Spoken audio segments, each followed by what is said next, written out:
হয়েছে ক? বিয়া তো দিয়া দিছে, কোনো কাম তো শিখাইছ না। শাশুড়ি কাছে আটা গুলবার আমি কি করাম? আমি থাকতে তোর কিসের টেনশন? আমি যা বলি তুই খালি ফলো কর। আচ্ছা আচ্ছা, তো প্রথমে আটা দে। কই দিয়াম? তোর মাথায় দে। আটা কই দিবি সেটাও জানোস না না? হ্যাঁ দিছি। এখন পানি দে।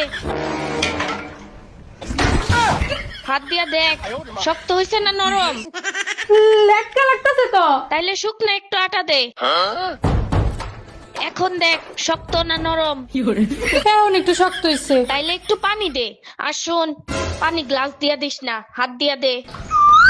এখন দেখ ঠিক আছে কিনা। হ্যাঁ ঠিক আছে। ঠিক আছে, এখন সবটি আটা একসাথে জড়ো কর। আর হন, হ্যাঁ। একটা ছবি তুললে আমারে পাঠা, দেখি কেমন আটা বানাইছস। আচ্ছা, সুন্দর হয়েছে। तो खींच मेरी फोटो तो खींच मेरी আমারে পাঠাই। বড় লোকের বেটি লোক হে আম্মা, দেখছো কত সুন্দর আটা কইছি? ঘন্টা হইছে, তোর জন্ম দিয়েই ভুল হইছে। শোন দেখ।